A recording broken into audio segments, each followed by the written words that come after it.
January 15th, 1968, 10 o'clock in the morning, the Rose Garden at the White House.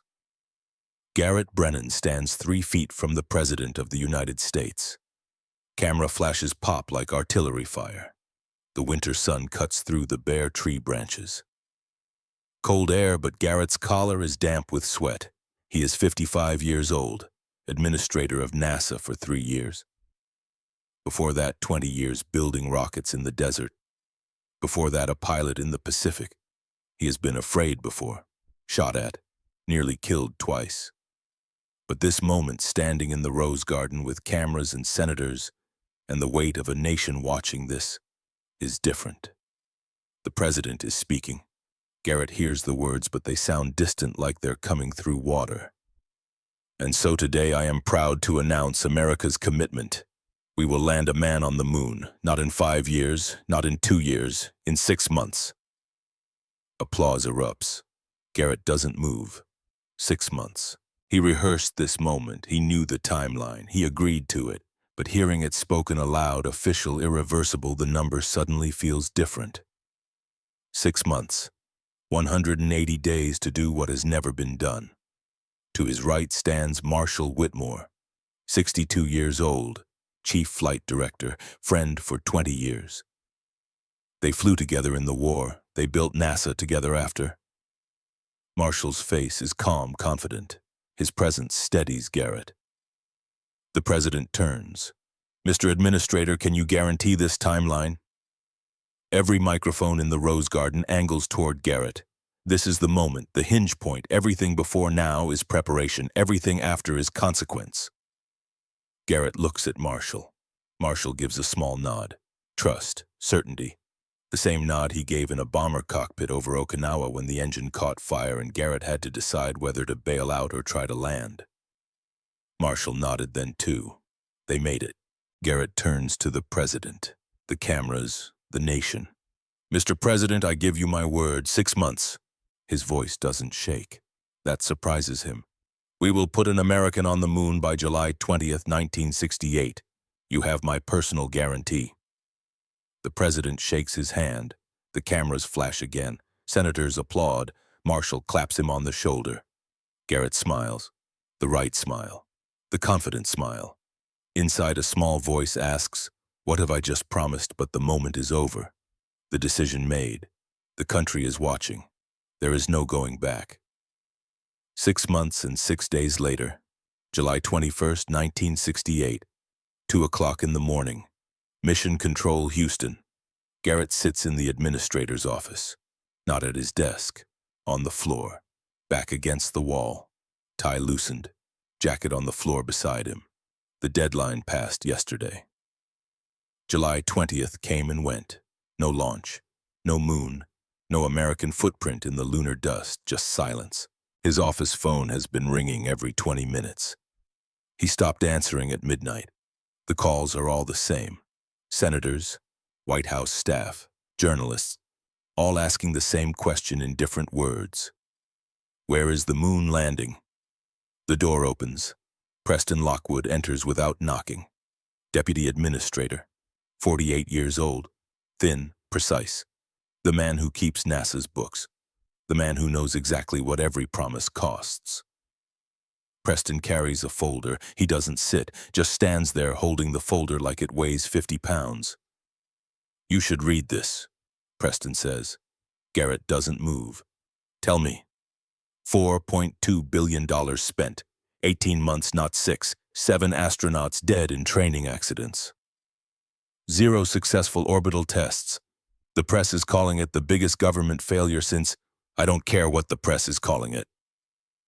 Preston sets the folder on the desk. The Board of Inquiry meets Tuesday. They're going to ask why we missed the deadline by 12 months.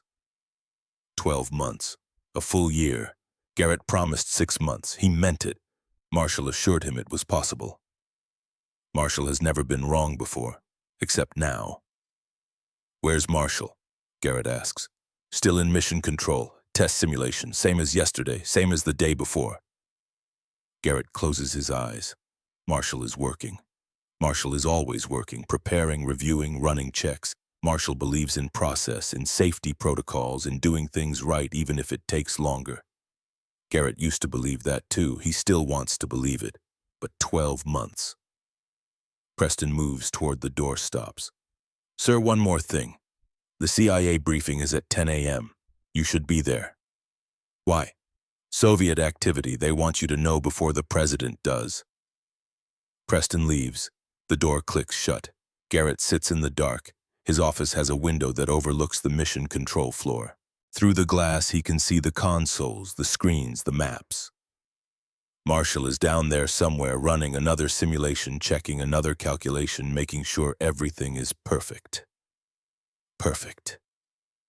That word has started to feel dangerous. Garrett pulls himself up, 55 years old, and his knees hurt. He walks to the window, looks down at mission control. Dozens of people working the night shift, young engineers, technicians, all of them believers, all of them trusting that the plan will work, the plan that is 12 months behind schedule. Garrett's reflection stares back at him from the glass. He looks older than he did 6 months ago.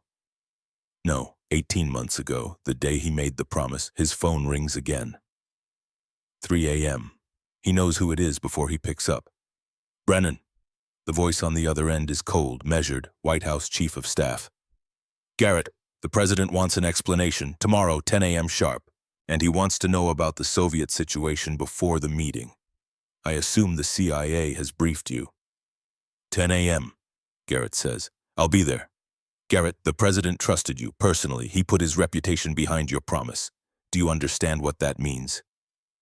Garrett understands. It means if NASA fails, the president falls, and if the president falls, everyone goes with him, including the man who made the promise, including Garrett. I understand, Garrett says. Good. Because the intelligence we're getting says the Soviets are planning a launch. 4 months, maybe less. If they beat us to the moon after we've spent 18 months trying, the Chief of Staff doesn't finish the sentence. He doesn't need to. The call ends. Garrett sets down the phone. His hand is shaking now, just a slight tremor, nothing anyone would notice, but he notices. The Soviets, 4 months. Marshall said 6 more months minimum. That would put them at January 69, 6 months after the Soviets. Second place. America, the nation that invented the airplane that won the war that leads the free world, coming in second to the Soviet Union in the race to the moon. Garrett thinks about the promise he made, the president's hand shaking his, the cameras, the certainty in his voice. He thinks about Marshall's nod, that confident, steady nod. He thinks about what his wife said to him last week. They were in bed late, both unable to sleep. She turned to him in the dark and said, "Sometimes friendship means telling hard truths." He didn't know what she meant then. He thinks he's starting to understand now. The small voice inside him, the one that asked, "What have I just promised 18 months ago," is asking a different question now. Can Marshall deliver? And if he can't, what? Then Garrett doesn't want to answer that question. He's not ready for what the answer might be. But ready or not, the question is here. And tomorrow the president will ask it out loud. April 1968, 4 months after the White House promise. 8 months before the deadline. Garrett stands in the observation room at Cape Canaveral. Through the thick windows he can see the launch pad. 3 miles away, Test Mission Alpha, the 4th attempt at a successful orbital test. The previous 3 had problems, technical issues, nothing catastrophic, just problems. Marshall said that's normal, part of the process, but normal doesn't put men on the moon in 6 months. The countdown reaches 0, ignition. The rocket lifts, beautiful, powerful. For 3 seconds everything is perfect. Then fire blooms at the base, not exhaust, not normal. Wrong fire, orange and black. The rocket tilts. The automated safety system kicks in. Destruction sequence initiated. The rocket explodes, a fireball 300 feet across. The shockwave takes 4 seconds to reach the observation room. When it hits, the windows rattle. Someone behind Garrett gasps. Garrett doesn't move. He just watches the fire. $4 billion, 18 months, 7 dead astronauts, and now this. He walks out of the observation room, finds a phone, calls Marshall. Marshall answers on the first ring. "I saw it," Marshall says before Garrett can speak. I'm reviewing the data now. We'll know what happened within 12 hours. Marshall, this is exactly why we need the safety protocols, Garrett. Exactly why we can't rush. If we'd cut corners, if we'd listened to the people saying go faster, we'd have put astronauts on that rocket. They'd be dead now. Marshall's voice is steady, calm, rational. Garrett wants to scream. Instead, he says, the deadline is in 4 months. I know. 4 months, Marshall. We just lost another rocket, another test, another delay. Garrett, you know how this works. We can't. How long? Silence on the other end. How long until the next test? 6 weeks to rebuild. Then 2 weeks to review the failure analysis. Then 8 weeks, minimum. Garrett does the math in his head. 8 weeks to the next test. If it succeeds, another 4 weeks to prepare the actual mission. That's 3 months, which means the absolute earliest they could launch would be August, 2 months after the deadline. We need to accelerate, Garrett says. We need to be thorough, Marshall counters. Speed kills astronauts. Delay kills the program. Better a delayed program than dead Americans, Garrett. You know I'm right. And that's the problem. Marshall is right. On paper, in theory. In a world where time doesn't matter and political pressure doesn't exist and the Soviets aren't breathing down their necks. But they don't live in that world. Garrett hangs up without saying goodbye. He's never done that before. In 20 years of friendship, he's never hung up on Marshall.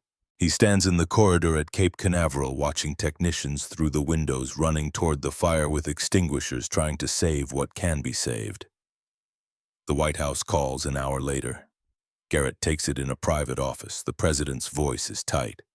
Garrett, I just watched $4 billion explode on national television. Yes, sir. Tell me this doesn't affect the timeline. Garrett could lie. Could say they're on track, could buy another few weeks of blind faith. But he's tired of lying, tired of pretending.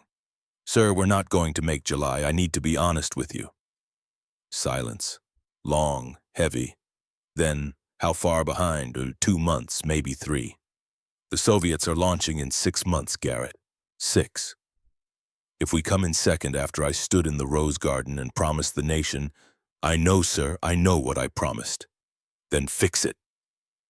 The president hangs up. Garrett sits in the empty office for 20 minutes. Then he walks outside. The Florida heat hits him like a physical thing. The launch pad is still smoking. Crews are hosing down the wreckage. He thinks about Marshall's words, speed kills astronauts. He thinks about the president's words, fix it. He thinks about the promise he made. 6 months, his personal guarantee.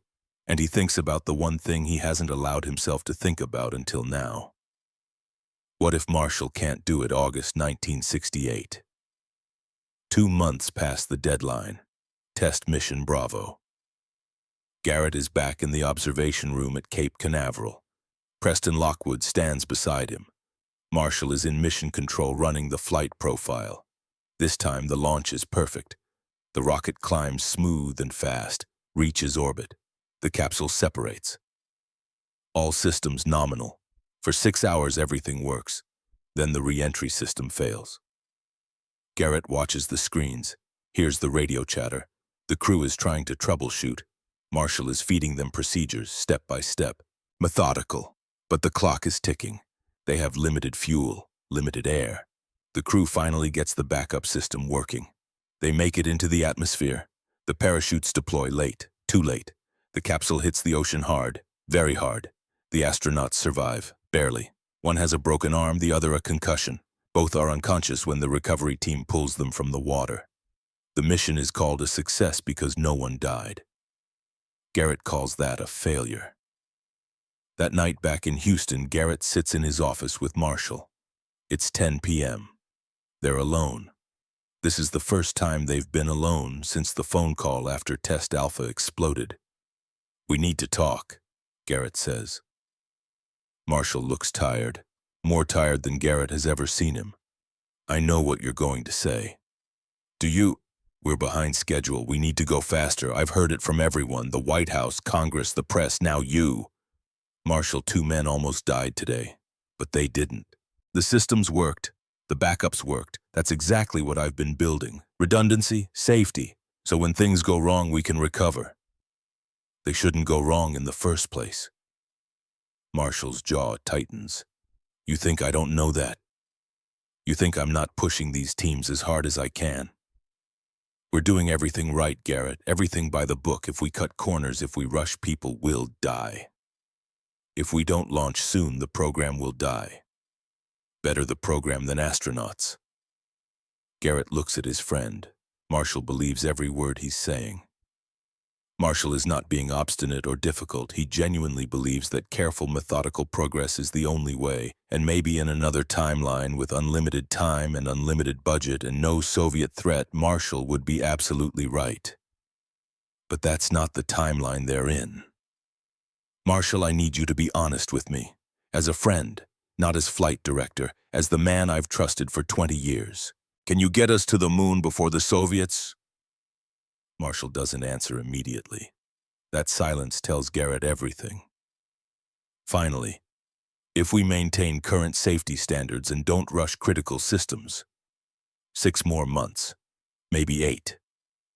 6 more months. That would put them at February 69.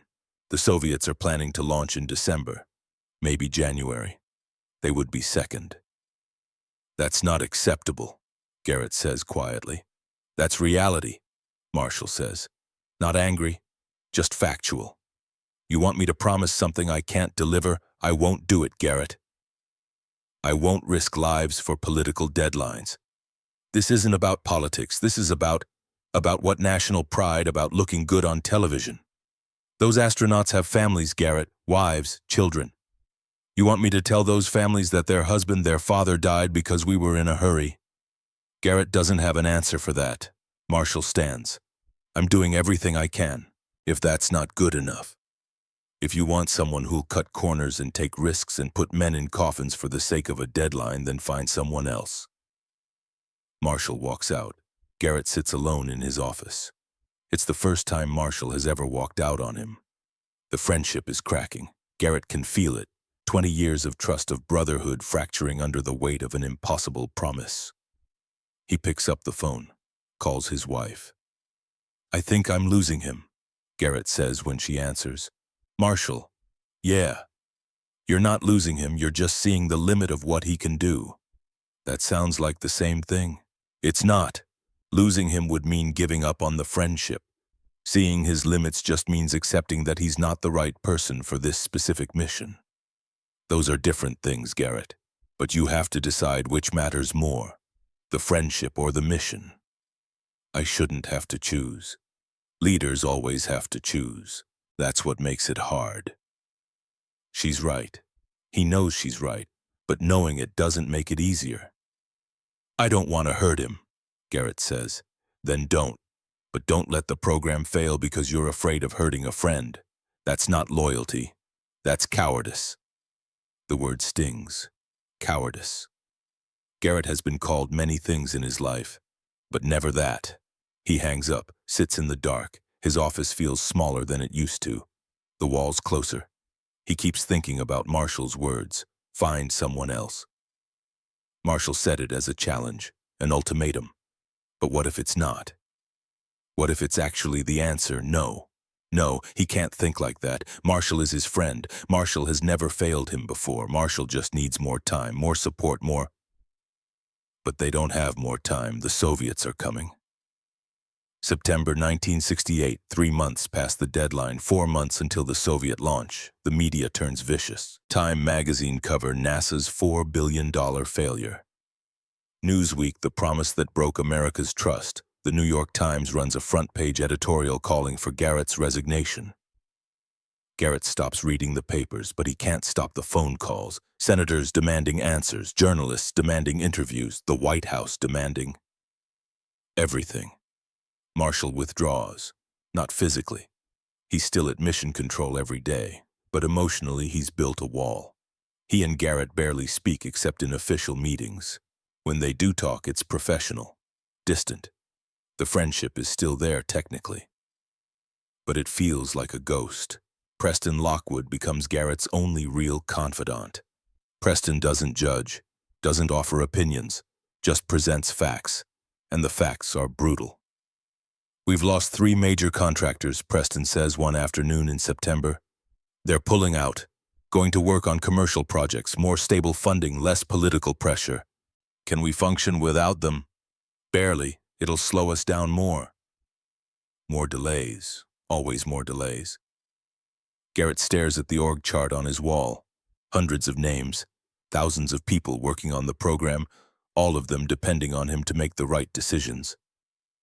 But what is the right decision when all the options are bad? Preston, I need to ask you something off the record. Preston nods. If I replaced Marshall, what would happen? Preston doesn't look surprised. He's probably been expecting this question for months. 40% of the senior engineers would probably resign. They're loyal to Marshall. They believe in his methods. You'd lose institutional knowledge, experience, and there's no guarantee the replacement would be better. But there's a chance they'd be faster. Yes. How much faster? That depends on who you bring in. Garrett already knows who. He's known for weeks but hasn't admitted it to himself. There's one person with the reputation, the skill, the sheer audacity to attempt what Marshall says is impossible. Cole Hunter, test pilot, 43 years old, Air Force background, led 3 different programs that were considered doomed. All 3 succeeded, all 3 ahead of schedule, all 3 under budget. The man is brilliant and dangerous, and everything Marshall is not. If I brought in Cole Hunter, Garrett says slowly. What's your assessment? Preston considers. Marshall builds programs that don't fail. They're safe, reliable, slow. Cole breaks programs apart and rebuilds them fast. Sometimes they fail spectacularly. But when they work beyond expectations. The question isn't who's better. The question is, who do you need right now? Who do you need right now? That night, Garrett stays late in his office. It's become a habit. He can't sleep at home anymore. His wife tries to comfort him, but there's no comfort to be found. So he stays at work, stares at the maps, the timelines, the numbers that keep getting worse. At midnight, he walks down to mission control. Most of the consoles are empty. Night shift is minimal. But Marshall is there, always there, hunched over a console reviewing data. Garrett watches from the gallery. Marshall doesn't look up, doesn't see him, just works, devoted, committed, trying so hard to make everything perfect, and that's when Garrett hears it. Marshall is talking to one of his deputies. The voices carry in the quiet room. Sir, the engineers are asking about the timeline. They want to know if we're going to make the revised deadline. Tell them we'll get there when we get there. Garrett will protect us, he always has. Garrett freezes. He always has. Marshall is relying on their friendship, relying on Garrett to shield him from pressure, to give him unlimited time to protect him from consequences. And Garrett has been doing exactly that for 18 months, protecting Marshall, defending Marshall, buying Marshall time, while the program dies. Garrett turns away from the gallery, walks back to his office, closes the door. He sits at his desk, picks up the phone, stares at it for 10 minutes. Then he dials. The voice on the other end is rough, middle of the night. Hunter. Cole, this is Garrett Brennan. I'm sorry to call so late. A pause, then, Administrator Brennan, what can I do for you? I need to see you tomorrow, Houston. Is this about the moon program? Yes. I heard it's behind schedule. 14 months behind. Another pause. Longer this time. And you're calling me because I need someone who can do in 45 days what we haven't done in 18 months. Silence. Then Cole's voice, cautious but interested. That's impossible. I know. Can you do it? Cole laughs, short, sharp. Everyone said Apollo was impossible. Hell, everyone said breaking orbit was impossible once. Impossible just means no one's been crazy enough to try the right way yet. Is that a yes? That's a I'll be on the first flight to Houston. Give me 24 hours to clear my schedule. Garrett hangs up. His hand is shaking again. Not from fear this time, from something else. Resolve, decision, the feeling of stepping off a cliff and hoping there's ground below. He's just called in Marshall's replacement. He hasn't told Marshall yet. Garrett stands, walks to the window, looks down at mission control. Marshall is still there, working, believing, trusting that Garrett will protect him. And tomorrow, Garrett is going to break that trust. For 20 years, they've been friends. For 20 years, they've had each other's backs. Through war, through peace, through building NASA from nothing into the greatest aerospace program in history. And now Garrett is about to betray that friendship for the sake of a mission. Is that leadership, or is that cowardice pretending to be strength? Garrett doesn't know. Won't know until it's over. Maybe not even then. What he does know is this. He made a promise. January 15th, 1968, in the Rose Garden, in front of the nation, he gave his word, and a man who breaks his word to his country to preserve his friendship with one person is not a man worth following. So tomorrow, Cole Hunter comes to Houston. And everything changes. January 3rd, 1969, 8 o'clock in the morning. Conference Room B at NASA Headquarters, Houston. Garrett arrives early. The room is empty. Gray walls, long table, 6 chairs, windows overlooking the parking lot. Nothing special about this room. But what happens here in the next hour will determine whether America reaches the moon or watches the Soviets plant their flag first. He hasn't slept, hasn't told Marshall about this meeting. That omission feels like a stone in his chest. At 8:15, Cole Hunter walks in. He's 43 but looks younger, lean, compact, eyes that miss nothing. He wears his Air Force uniform with 3 rows of ribbons. Combat veteran, test pilot, the kind of man who volunteers for the missions other pilots refuse. They shake hands. Cole's grip is firm, confident. "Mr. Administrator?" "Call me Garrett. Sit." Cole sits, doesn't lean back, doesn't relax. Alert, ready. Garrett has a folder on the table. 18 months of failure documented in graphs and charts. He slides it across. "This is where we are. Read it." Cole opens the folder. His eyes move fast, scanning, processing. He doesn't read every page, doesn't need to. He's looking for patterns, problems, the kind of inefficiencies that turn months into years. 5 minutes. That's all it takes. Cole closes the folder. "You're building the perfect machine," Cole says. "Problem is perfect takes forever, and forever doesn't beat the Soviets." Marshall Whitmore is the best flight director in NASA. He built this program from nothing. I'm sure he did. And I'm sure he's brilliant, but he's fighting yesterday's war. This is 1969. The Soviets iterate weekly, you iterate quarterly. They're fast and sloppy. You're slow and perfect. Guess who wins? Garrett's hands are flat on the table. "If I brought you in, how long would it take? To do what, get to the moon or get to the moon alive? Both." Cole leans forward. "Give me full operational control. No committees, no approval processes, no 28 checkpoints, 45 days. 45 days. Marshall said 6 months. The difference is a chasm." "That's impossible," Garrett says. "So is breaking the sound barrier. So is orbit. Impossible is just a word people use when they're too careful to try. Or when they're too smart to die." Cole doesn't smile. "Mr. Administrator Garrett, I've lost friends, good pilots, men who took calculated risks and lost. I know what failure costs, but I also know what paralysis costs. Right now you're paralyzed, and paralysis doesn't put anyone on the moon. It just burns money while watching the Soviets win." Garrett looks at this man, this stranger, trying to see what's real and what's bravado. "Why should I trust you?" "You shouldn't. You should trust my record. 3 programs, all deemed impossible, all delivered ahead of schedule." "I don't do impossible, I do improbable. There's a difference." "What's the difference?" "Impossible means you need to break the laws of physics. Improbable just means you need to break some rules. I'm very good at breaking rules. And if you fail, if those 45 days end with dead astronauts..." Cole's expression doesn't change. "Then I'll resign and you'll have the satisfaction of knowing you tried something different before the program collapsed. But I won't fail. Not because I'm arrogant. Because I only take bets I can win." Garrett sits back. His mind is calculating. Running scenarios. Marshall's way slow safe, certain to miss the Soviet deadline. Cole's way fast, risky, possibly catastrophic, but possibly successful.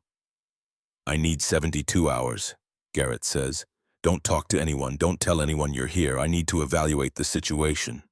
Evaluate away. But the clock's ticking. Every day you wait is a day the Soviets get closer. Cole stands, shakes Garrett's hand again. When he leaves, the room feels different, charged, like lightning just passed through. Garrett sits alone for 20 minutes, then he picks up the phone, calls Preston. I need you to watch someone for me. Quietly. Don't tell Marshall. January 6th, 3 days later. Garrett doesn't tell Cole he's being evaluated. Doesn't need to. Cole is smart enough to know. Preston arranges for Cole to have access to the engineering floors. Not officially. Just the doors happen to be unlocked. The engineers happen to be available to talk. Garrett watches from a distance. Cole moves through NASA like a doctor examining a patient, asking questions, listening, really listening, not nodding and moving on, absorbing, processing. On the first day, Cole spends 4 hours with the propulsion team. Garrett watches through the glass. The engineers are skeptical at first. Who is this Air Force guy asking about rocket engines? But Cole asks good questions. Technical questions. The kind that prove he understands the physics, not just the politics. By hour 2, the engineers are sketching diagrams on whiteboards. By hour 3, they're debating solutions. By hour 4, they're laughing, actually laughing. Garrett hasn't seen his engineers laugh in 6 months. On the second day, Cole reviews the safety protocols, all 28 checkpoints. He doesn't criticize them publicly, just reads, makes notes.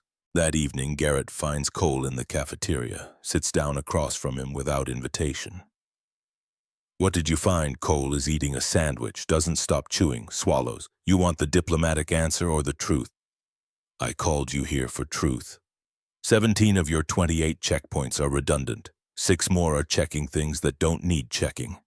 3 are actually useful. 2 are critical. The rest are just bureaucracy pretending to be safety. Marshall created those checkpoints. I'm sure he did, and they probably made sense when he designed them. But they've metastasized. Every time something went wrong, someone added another checkpoint. Now you've got a system that's so safe it can't move. It's like putting a patient in a coma to prevent them from getting hurt. Sure, they're safe, but they're also not living. Garrett wants to be offended, wants to defend Marshall, but he can't, because somewhere deep down he's been thinking the same thing for months. On the third day, Cole talks to the astronauts. Garrett watches this through the window of the training facility. The astronauts are protective of Marshall. He's kept them alive, made sure every system has 3 backups. But when Cole asks them a simple question, their answer tells Garrett everything. If you could launch tomorrow knowing the risks, would you go? All 4 astronauts say yes, without hesitation, without qualification, yes. Marshall has been protecting them, but they don't want protection.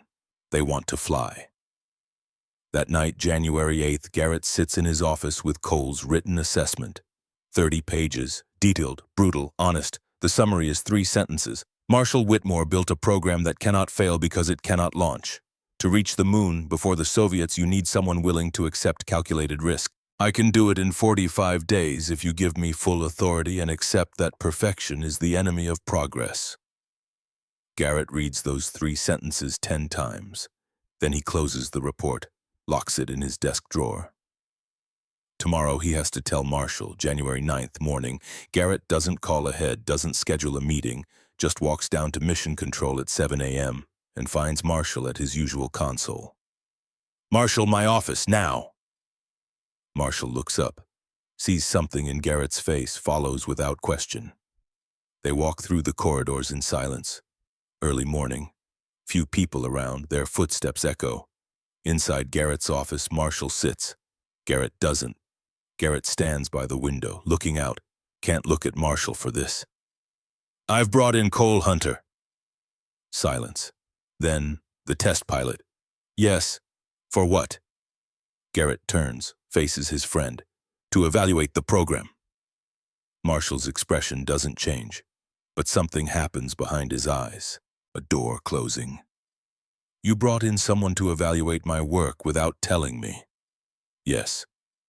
How long has he been here? 3 days. Marshall stands, slowly. 3 days. You've had him talking to my engineers, reviewing my protocols, examining my program for 3 days, and you didn't think to mention it. I needed an independent assessment. You needed. What about what I need, Garrett?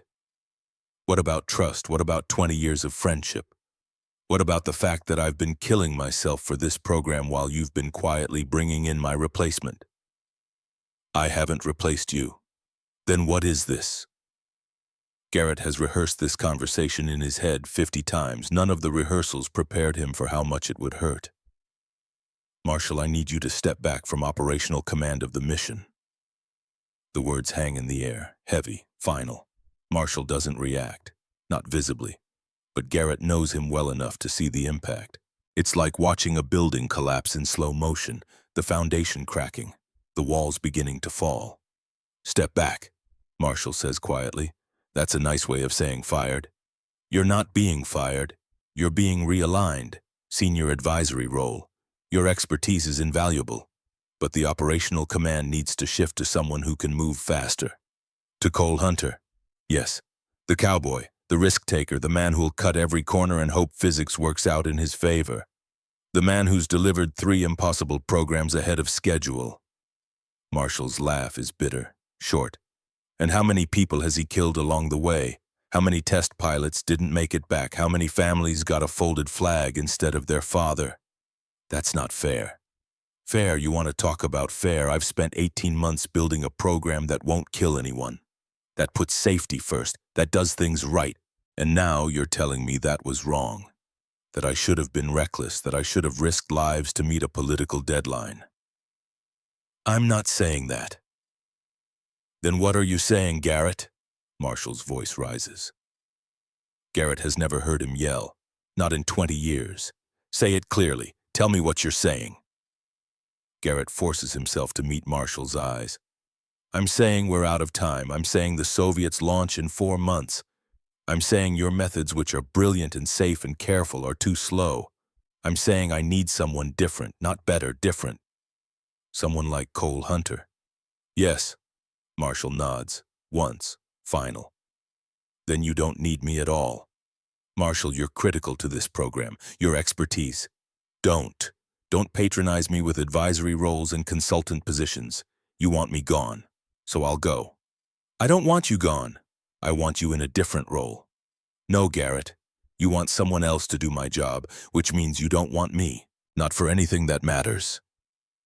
Marshall walks to the door, stops, doesn't turn around. 20 years, Garrett. I thought that counted for something. It does. That's what makes this so hard. Marshall opens the door. It's not hard for you. It's just necessary. There's a difference. He leaves. Doesn't slam the door. That would be too dramatic. Just closes it, soft click, and Garrett is alone. He sits at his desk, puts his head in his hands. He's just lost his best friend. For 45 days, for a calculated risk, for a program that might still fail. The weight of it is crushing. January 20th, 11 days after the confrontation, Marshall hasn't resigned. Yet Garrett thought he would, expected it, prepared for it. But Marshall is still here, working, not in mission control, in his private office, door closed, lights on late into the night. Preston knocks on Garrett's door. Sir Marshall wants to meet, says he has a proposal. Garrett's stomach tightens. Here it comes. The ultimatum. They meet in conference room B. Marshall brings 3 binders, sets them on the table with a heavy thunk. I have a solution, Marshall says without preamble. Operation Phoenix. Complete redesign of the spacecraft architecture.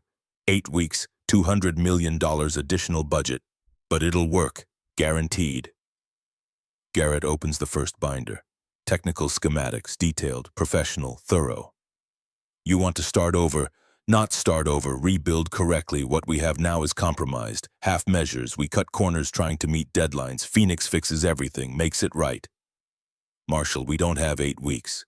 Then we'll fail. Garrett, you can rush this and kill astronauts. Or you can do it right and beat the Soviets properly, but you can't do both. Garrett looks at his friend, former friend, colleague now. Marshall believes this completely. This isn't obstruction. This is genuine conviction that this is the only way. If I approve this, you'll stay. If you approve this, I'll guarantee success. Garrett makes the calculation. 8 weeks. That puts them at mid-March. The Soviets might launch by then, but if Phoenix works... And this is Marshall's way of staying, of proving himself, of showing that his methods still work. Approved. 200 million, 8 weeks, but Marshall, this is all in. If Phoenix fails, we're done. No third chances. Marshall nods. Understood. They shake hands. Brief. Professional. But the handshake lasts a second longer than necessary, both men holding on, both acknowledging what this means. One last chance. For Marshall, for their friendship, for everything. February through mid-March, 8 weeks of Operation Phoenix. Garrett watches from his office, watches Marshall transform. The exhaustion disappears, the doubt vanishes. This is Marshall at his best, building, creating, solving problems. Week 1, redesign complete, beautiful on paper. Engineers enthusiastic. Week 2. First components manufactured. Quality exceptional. Week 3. Integration begins, some issues. Expected, Marshall handles them. Week 4, Cole Hunter watching from the sidelines, not interfering, but watching. Garrett sees the tension. 2 alpha males, 2 completely different philosophies, both waiting to see who's right. Week 5. Soviet intelligence reports escalate. Launch window opening, time running out. Week 6, Phoenix spacecraft taking shape. It's gorgeous. More advanced than anything NASA has built, but complex, very complex. Week 7, systems testing. Some systems pass, some fail. Marshall revises, fixes, iterates. Week 8, demo day approaches. Marshall is confident, more confident than Garrett has seen him in months. Preston pulls Garrett aside. Sir, I've reviewed the Phoenix specs. It's brilliant engineering, but it's untested, completely new architecture. If even one integration point fails, I know. And we've already spent the 200 million. If this doesn't work, we're out of time and out of money. I know that too. But Garrett has to believe, has to trust, has to give Marshall this chance, because if he doesn't, the friendship is over forever. March 18th, 1969. Operation Phoenix Demonstration Day. The hangar at Cape Canaveral is packed. Board members, White House observers, press, NASA leadership. 300 people waiting to see if Marshall Whitmore's gamble pays off. Garrett stands in the front row, Cole Hunter beside him, Preston on the other side, all 3 men silent, tense. Marshall stands beside the Phoenix spacecraft. It's beautiful, sleek, advanced, everything a moon rocket should be. This is Marshall's masterpiece, his vindication, his proof that careful, methodical work succeeds where rushed decisions fail. The demonstration begins. Systems initialization. Marshall's voice over the speakers. Calm, professional. In control. Power up sequence. Green lights across the board, navigation check, perfect alignment. Communication systems, crystal clear, 5 minutes in, 10 minutes, everything flawless. Garrett feels his chest loosen. Maybe Marshall was right. Maybe this is the answer. Cole watches without expression, but Garrett can see the calculation happening behind his eyes. Assessing, judging. 15 minutes. Life support activation. The system engages, oxygen flow normal, carbon dioxide scrubbers active, temperature regulation optimal. Marshall's voice, life support nominal, all parameters within expected range, 20 seconds, 30, 45, then a yellow light, warning indicator, Marshall's voice still calm. Minor fluctuation in oxygen pressure, within tolerance, monitoring. The yellow light stays on, 1 minute. The fluctuation continues, 2 minutes, the fluctuation increases, Marshall. Engaging backup regulator.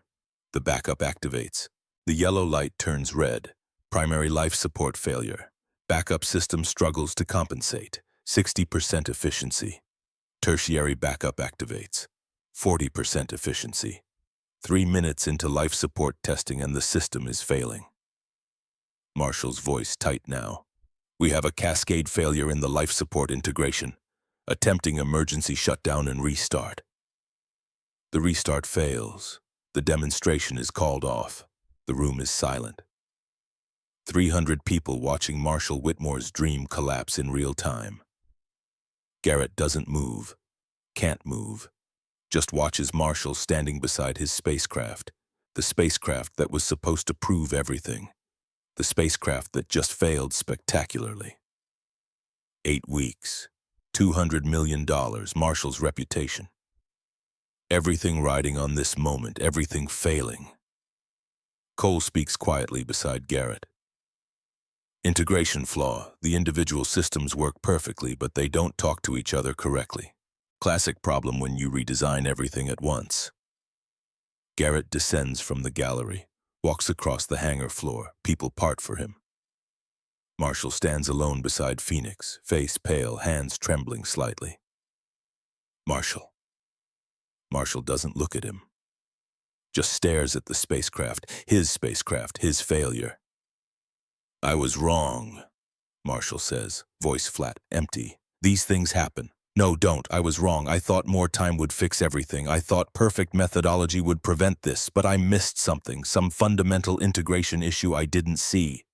8 weeks, 200 million, and I missed it. Marshall, we can figure out what went wrong. Fix it. The core systems work. Stop, Garrett. Just stop. Marshall finally looks at him. His eyes are hollow, defeated. You were right, from the beginning. You should have listened to Cole immediately, should have cut me loose months ago. I've been fighting yesterday's war and I was too stubborn to see it. That's not true. It is true. I built Phoenix to prove I was right, to prove careful was better than fast, and I failed, completely, publicly. There's no coming back from this. Marshall pulls an envelope from his pocket, hands it to Garrett. I wrote this last night, just in case. Now you don't have to fire me, I'm resigning. Marshall, don't. It's done, Garrett. I'm done. You need Cole Hunter. You needed him 6 months ago. I'm just sorry I made you waste $200 million proving it. Marshall walks away, across the hangar, past the watching crowd, out the door.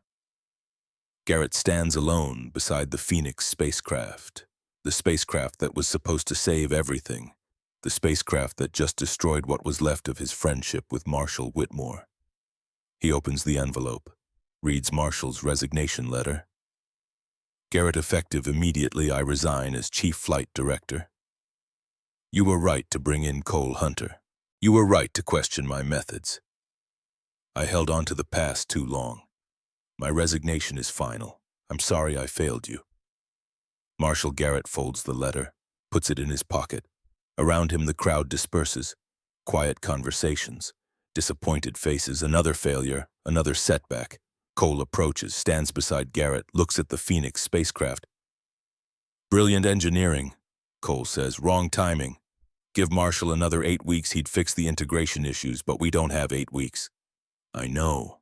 So what now? Garrett looks at the spacecraft, then at the door where Marshall disappeared. Now we do it your way. 45 days. Can you still deliver? Yes.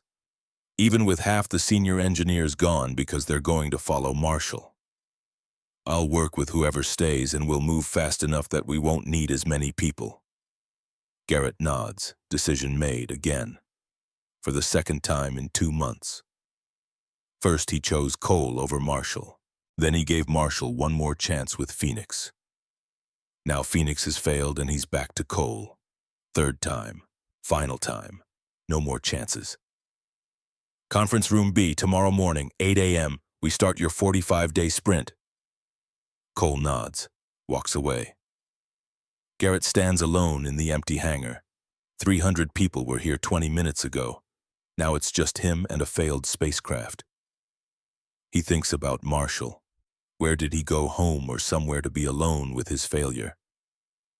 Garrett pulls out his phone, dials Marshall's number.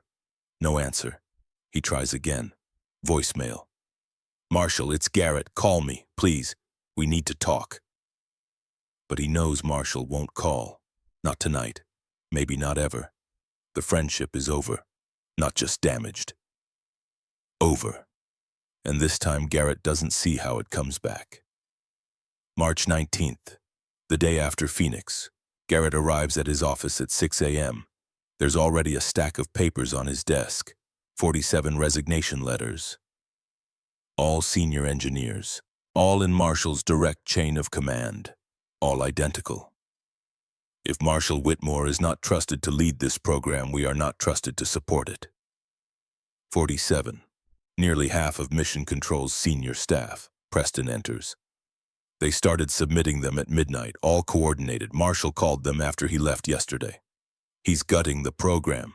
He's making a point. Garrett picks up the letters, reads them one by one. Names he knows, engineers he's worked with for years, all of them choosing Marshall over NASA.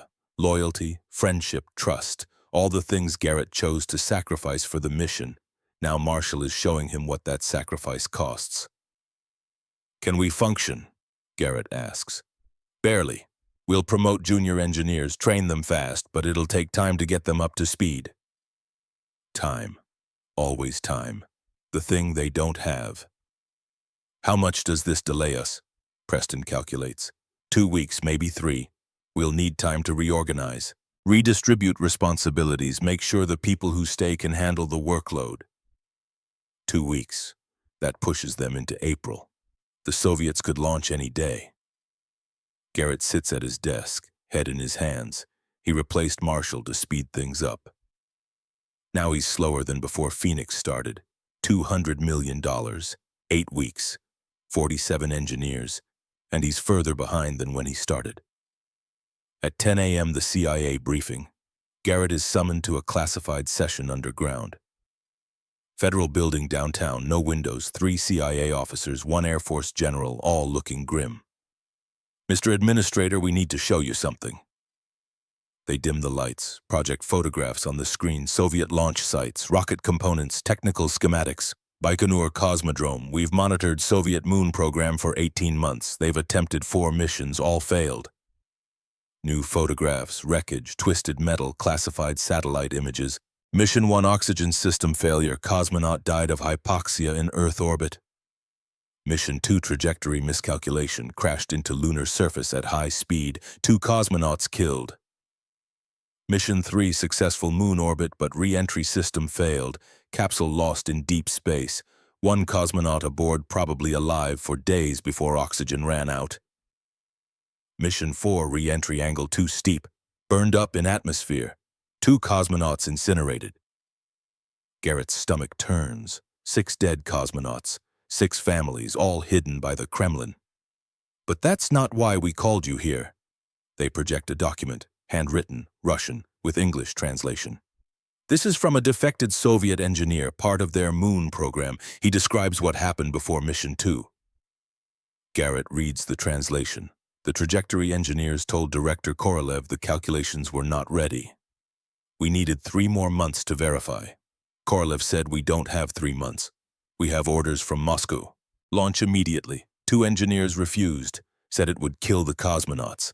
They were arrested that night, shot the next morning. The rest of us did as we were told. We launched. We killed those 2 men because we were afraid to die ourselves. The room is silent.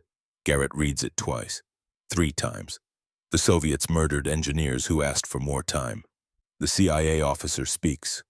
The Soviet Union is winning this race by killing their own people, forcing launches before systems are ready. 6 cosmonauts dead, 2 engineers executed, and they're about to launch again. Mission 5, launch window opens in 3 weeks. Our intelligence says the math is correct this time. The systems are ready. They're going to make it. Garrett sets down the document. His hands are steady, his mind clear. Thank you for the briefing. He stands, walks out, no questions, no comments. Outside in the Federal Building parking lot, Garrett sits in his car for 20 minutes. 6 cosmonauts dead because their leadership valued speed over safety. Marshall asked for more time. Garrett said no, but Garrett didn't kill Marshall, didn't arrest him, just moved him aside, and Marshall had the freedom to resign, to fight back, to take 47 engineers with him. Because America is not the Soviet Union. That's the difference. That's what they're fighting for. Garrett starts his car, drives to Marshall's house, Marshall's wife answers. Her face is tired, sad. He doesn't want to see you, Garrett. I know, but I need to see him, please. She hesitates. Then, he's in the garage, but Garrett, he's hurting. Be careful. The garage has been converted into an office. Maps, charts, technical manuals. Marshall sits at a desk, not working, just sitting. I asked you not to come, Marshall says without turning. I know, but I came anyway. Why to apologize to tell me Phoenix was a good try? To make yourself feel better about destroying my career? No, to tell you I need you back. Marshall turns, his eyes are red. From crying or lack of sleep, Garrett can't tell. You need me. You just watched me fail spectacularly. You just lost $200 million on my gamble, and now you need me. I saw something today, something from the CIA. Soviet cosmonauts, 6 of them dead, engineers murdered for asking for more time. Marshall, they're winning by killing their own people. Garrett sits, uninvited. You were right. Safety matters, lives matter. You built this program for 18 months making sure we wouldn't kill anyone. That matters. That's the difference between us and them. But I failed. You didn't fail at safety. You failed at speed. Those are different things. Phoenix proved you can still design brilliant systems. You just need someone else to execute them fast. Marshall's laugh is bitter. So you want me back to design while Cole executes? I'm the idea man and he's the doer. No, I want you back as safety officer. Final veto power on anything Cole proposes. He moves fast. You make sure fast doesn't mean fatal. Both things together. Marshall looks at him. You want me to babysit Cole Hunter? I want you to keep Americans alive while we beat the Soviets. Can you do that? Silence. Long silence. Final veto power, Marshall asks. In writing. And if I say something's unsafe, that's final, no appeals, no overrides. None. And Garrett, we're not friends anymore. We're colleagues, professional relationship only. Can you accept that? Garrett's chest tightens, but this is the price. This is what leadership costs. If that's what it takes to get you back, yes. Marshall stands. I'll be there tomorrow, 8 a.m. Conference Room B. I assume that's where Cole is starting his sprint. Yes. Then I'll be there, not for you, for the astronauts. Someone needs to make sure Cole's cowboy act doesn't kill them. He walks past Garrett, out of the garage, into his house. Garrett sits alone in Marshall's office, surrounded by 2 decades of friendship turned into professional courtesy. He got what he came for. Marshall is coming back. But the friendship is gone, maybe forever. This is what choosing the mission over friendship looks like. This is the price, and Garrett will live with it for the rest of his life. March 20th, 1969, 8 o'clock in the morning, Conference Room B. Garrett arrives first, then Cole, then Marshall. The 3 men sit, Garrett at the head, Cole on his right, Marshall on his left. The geometry matters. Garrett between them, always between them. Marshall and Cole don't greet each other, don't even make eye contact. Just sit, professional, cold, necessary. Gentlemen, Garrett begins. Soviet launch window opens in 3 weeks. Cole, you said 45 days. That puts us at May 4th. Can you still deliver? Marshall, you have final veto on safety. Are we clear? Crystal. Cole spreads schematics across the table. We're cutting 60% of the planned systems. Core functionality only. Get there, land, return. That's it. Marshall studies the plans, silent, calculating. No redundant backups, Marshall says. 1 failure kills the crew. Correct, that's why we test everything 3 times, fast iteration. 3 times isn't 30 times. No, but 30 times takes 6 months. 3 times takes 6 days. They stare at each other. 2 philosophies, 2 men, neither backing down. Garrett intervenes. Marshall, where's the line? What's acceptable risk versus suicide? Marshall doesn't look away from Cole. I need daily reviews, every system, every change. I approve or it doesn't fly. Agreed, Cole says. And if I veto something, that's final, no appeals. Cole looks at Garrett. Garrett nods. Agreed, Cole says. They shake hands, brief, professional. But they hold the grip for a second longer than necessary. testing, measuring. Then they release. The unlikely partnership begins. April 15th, 1969. 26 days into the 45-day sprint, Garrett lives in mission control now. Caught in his office, 4 hours sleep, back to the floor. Cole works with the engineers, 16-hour days, no breaks. Marshall reviews every decision from his console in the corner. They communicate through written notes, never speak directly unless forced to. But it works. Brutally. Efficiently. Cole proposes cutting the third backup power system. Marshall reviews, approves, 3 hours saved. Cole wants to reduce heat shield thickness. Marshall calculates re-entry angles, vetoes it. You'll burn up. Find another way. Cole finds another way. This happens 50 times a day. Proposal, review, approve or veto, fast, clean, professional, no arguments, no politics, just engineering and judgment. Garrett watches from the gallery. His job now is different. Shield these two men from Washington, from the press, from the senators demanding updates. Preston handles daily briefings. Garrett handles impossible questions. Administrator, can you guarantee success? No. But he says, we're doing everything possible. Is it true you fired Marshall Whitmore? Yes. But he says, Marshall Whitmore is serving as chief safety officer. He's essential to this mission. Sources say morale has collapsed. Is the program falling apart? Yes. But he says, we have the best team in history. Morale is strong. Professional lies, necessary lies, the kind administrators tell to keep programs alive. April 20th, day 31. News breaks at noon. Soviet launch detected, Baikonur Cosmodrome. Preston runs into Garrett's office. They launched. The Soviets, Soyuz 7, lunar trajectory. Garrett's heart stops. They're not ready. Still 14 days from Cole's target. He runs to mission control. The floor is chaos. Controlled, but chaos. Cole at the main console. Marshall beside him.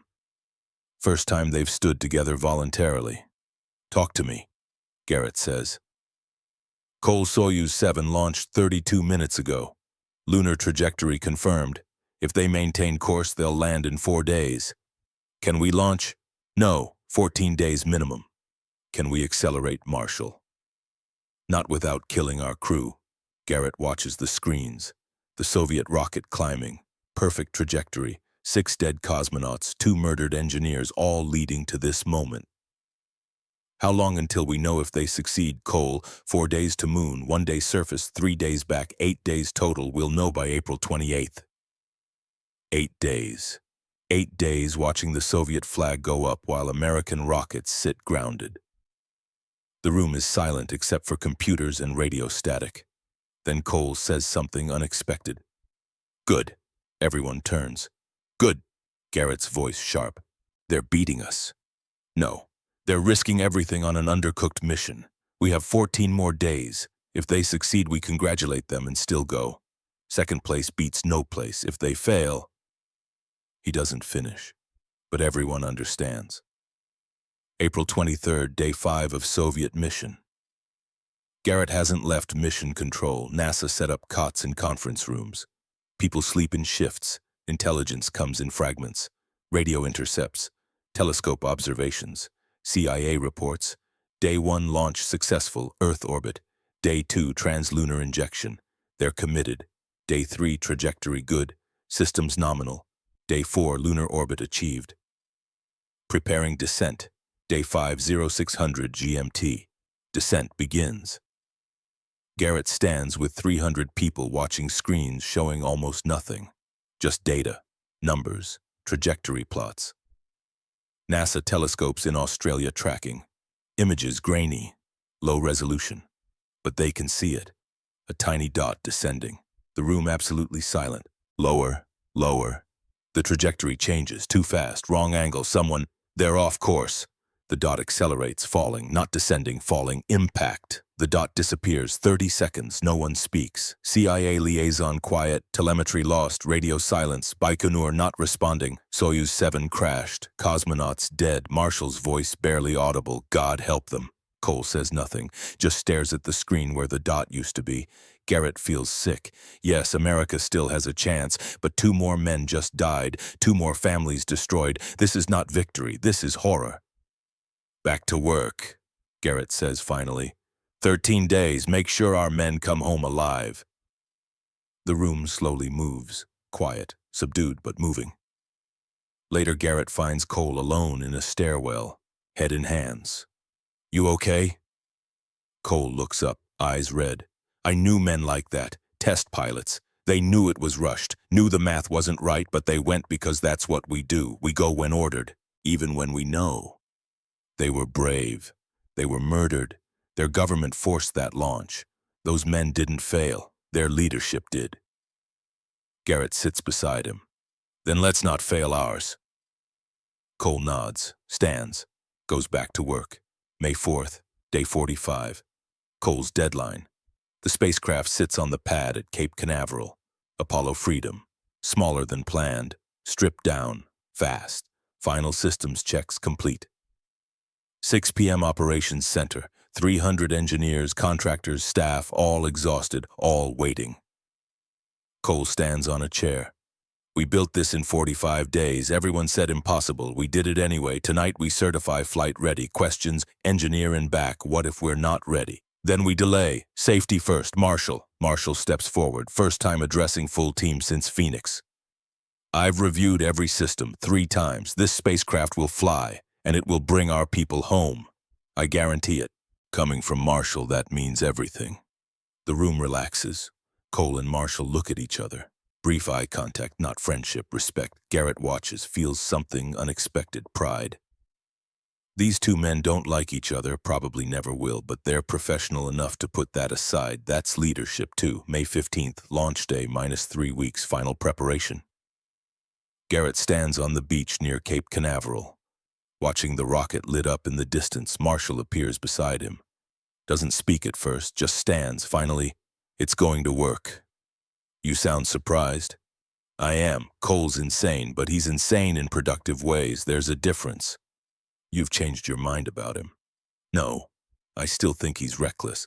But reckless with understanding, that's rare." Garrett looks at his friend, former friend, colleague now. "Marshall, I'm sorry for how I did it. I know. If I could go back. But you can't. And honestly, even if you could, you'd do the same thing. Because it was right. I know that now. Doesn't mean it didn't hurt. Can we ever get back what we had?" Marshall looks at the ocean. Dark water. Stars above. "I don't know. Maybe. After this is over? Maybe we'll find out we can be friends again. Or maybe just 2 men who used to be friends. Either way, we'll survive." He walks away. Garrett stays on the beach, alone. Even if they succeed, even if they beat the Soviets, even if everything goes perfect, the friendship changed, became something else. Professional respect, mutual acknowledgement, but not friendship, not like before. That's the price, and Garrett chose to pay it. Now he lives with the choice. June 3rd, 1969, 9:32 a.m., launch day. Garrett in Mission Control Observation Room. Preston beside him. Marshall at Flight Director Console. Cole at Mission Commander Station. 3 astronauts on the rocket. Commander James Bradley. Pilot Thomas Reed. Lunar Module Specialist Robert Crane. Countdown proceeds. 5, 4, 3, 2, 1. Ignition. The rocket lifts. Beautiful, terrible, powerful, climbing, straight, true. T+2 minutes alarm, engine 2 pressure fluctuating, yellow light, not red, not failure, but not normal. Cole's voice, engine 2 anomaly, monitoring. Marshall, flight recommend abort. Cole, negative, within tolerance, continue. Both look at Garrett through glass. The decision is his. Marshall wants abort, safe.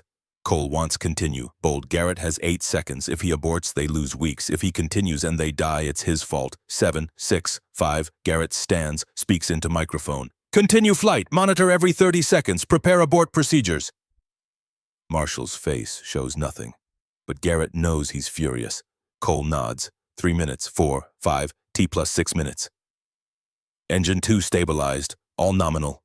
The room exhales. First crisis survived. June 5th. Day 3. Transit to Moon. Systems degrading. Cole's shortcuts showing. Nothing catastrophic. Just problems. Life support 82%, should be 95. Power consumption higher than projected. Navigation requires constant manual corrections. Marshall sends procedures, workarounds, fixes. Cole paces like a caged wolf. 1800 hours critical alarm, life support 78%, mission rules abort at 80%, below threshold, technically should turn around. Marshall stands, walks to Cole. They face each other. Mission rules say abort, Marshall states. Mission rules were written for different circumstances. Rules exist for a reason. Rules exist to be updated when reality changes. Not yelling, worse, cold, professional, lethal. Garrett descends, stands between them. Cole assessment, can they make it? Cole's jaw works. 70% confidence. Marshall, 30% they survive if we continue. 0% they reach moon if we abort. Garrett looks at screens. 2/3 to moon. If they abort, 18 months and 45 days end in nothing. But if he pushes forward and 3 astronauts die, that's on him. Continue mission, Garrett says. Cole improve life support.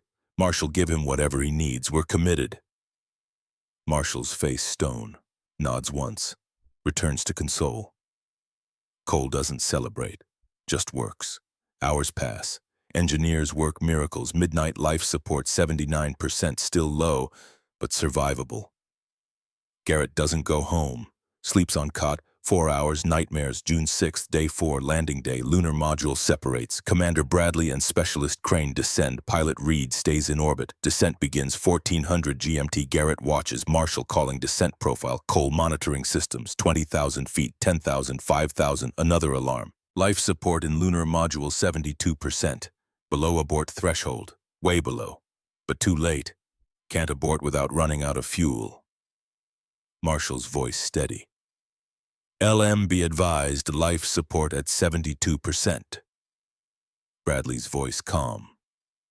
Copy, we're landing anyway. 1,000 feet, 500, dust kicks up, 150, contact. Eagle has landed. The room explodes. Cheering, crying, hugging. America on the moon. Garrett stays seated, watching, waiting, because life support still 72%. 12 hours on surface. 3 days to get home. Not safe yet. June 9th. Return. The astronauts made it home. Life support held at 71% all the way. Knife-edge margins, but they made it. America wins June 15th. White House ceremony. President gives Garrett the Presidential Medal of Freedom. Cameras flash. Nation celebrates. Garrett accepts. Says right words. Thanks, right people. But Marshall isn't there. After ceremony, Garrett asks Preston, "Where's Marshall?" Declined to attend. Said it was your victory. That hurts worse than anything. July 20th, 1 month after landing. Garrett drives to Marshall's house. Marshall's wife answers, tired. He's in the garage.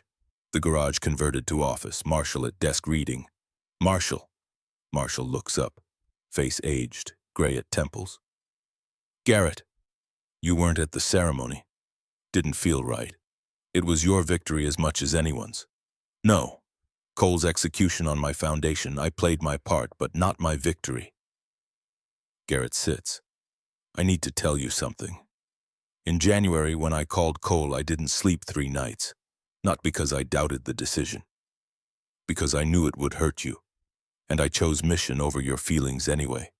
I'd do it again. I hate that I'd do it again. But I would.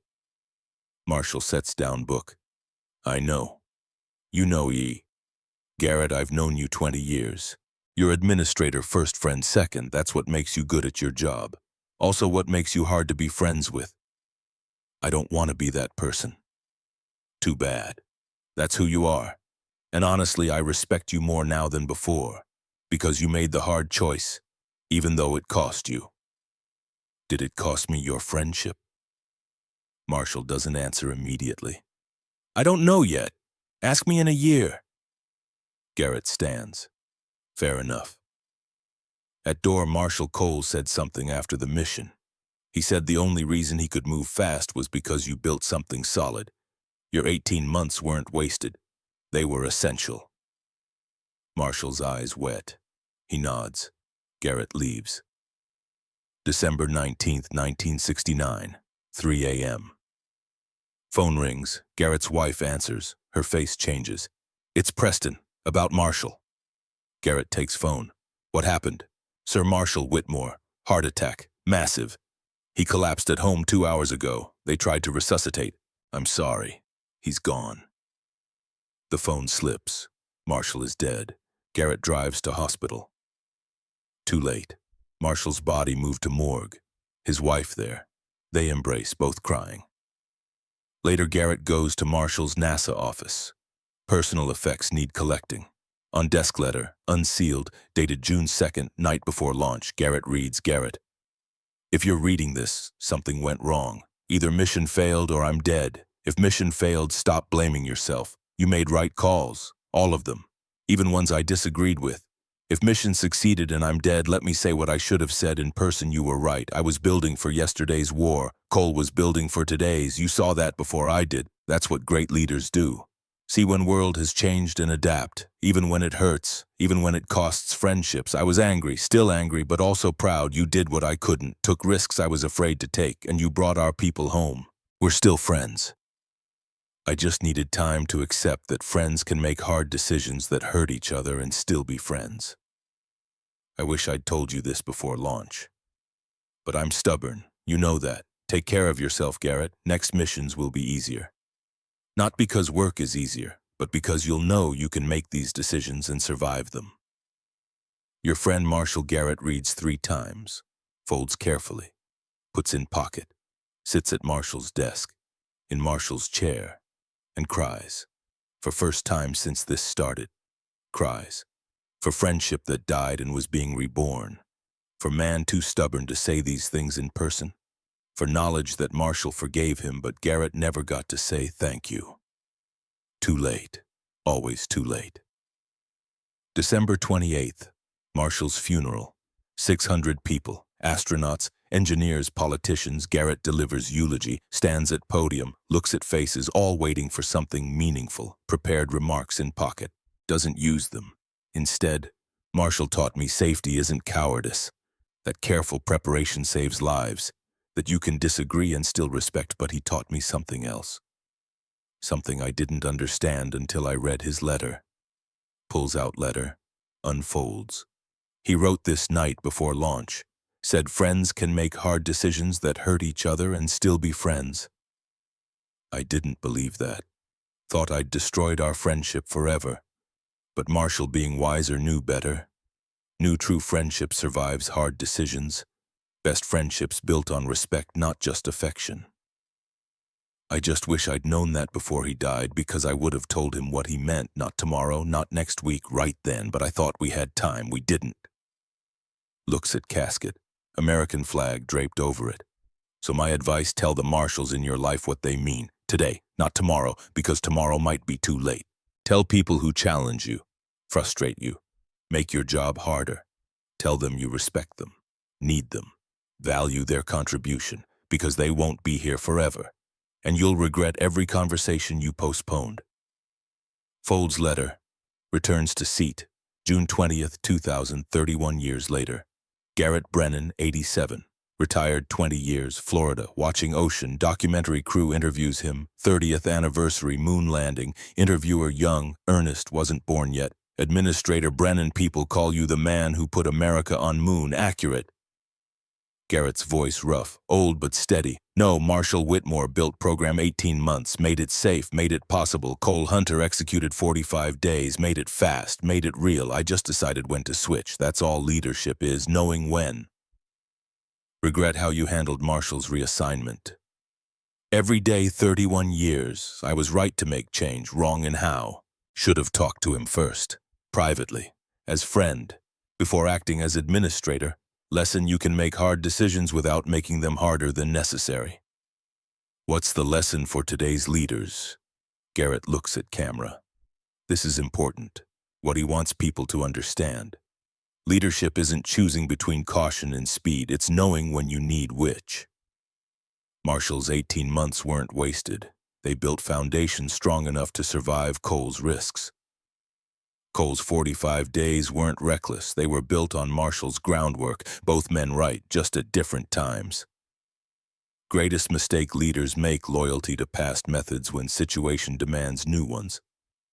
Second greatest, abandoning foundational principles, pursuing speed. The art is knowing difference. Any regrets? Eyes water. 87 and still cries thinking about it. 1.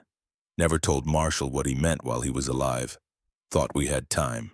We didn't. So my advice. Tell Marshalls and Coles in your life. People who drive you crazy, who challenge you, who you sometimes overrule, tell them what they mean today, not tomorrow, because tomorrow might be too late.